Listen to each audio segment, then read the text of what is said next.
আল্লাহর রসুল বৈশা আছেন, তো জিবরিল আলাইহিস সালাম হাসতে হাসতে আসছে, বড় খুশি আজকে। আল্লাহ রসুল জিজ্ঞাসা করছে এত খুশি কেন?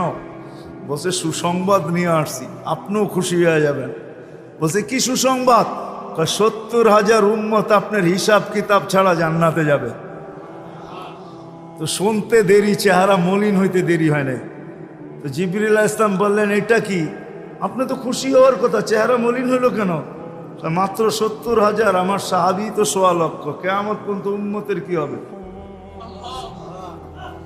এই জন্য চেহারা মলিন। আপনি কি নিতে রাজি না? নিতে রাজি না এই কথা বলতেছি না, কিন্তু ভাবতে হবে এটা বলতে পারি। ভাইবা দেখি নিব কি নিব না।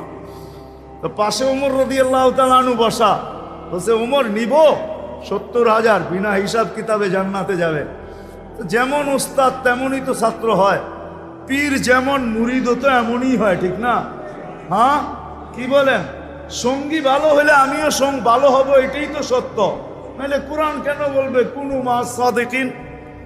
নেককারদের সাথে চলো, তুমিও নেক হয়ে যাবা, তুমিও নেক হয়ে যাবা। ভালোর লোকে চলো, ভালো হয়ে যাবা। প্রবাদ বাক্য এটাই সত্য। সৎ সঙ্গে স্বর্গবাস, অসৎ সঙ্গে সর্বনাশ, এটাই সত্য। সৎ সঙ্গে সর্বনাশ, সৎ সঙ্গে স্বর্গবাস, অসৎ সঙ্গে সর্বনাশ। তো বলছে ওমর নিব? কয় না, 1.25 লক্ষ তো আমরাই, কিয়ামত পর্যন্ত মানুষের কি হবে?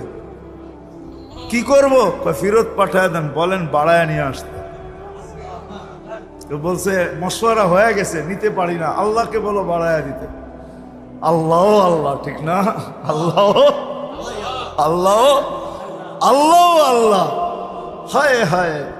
কার আল্লাহ কিরকম আমি জানি না, কিন্তু মুহাম্মদুর রাসূলুল্লাহর আল্লাহকে দেখলে অন্যরকম দেখা যায়।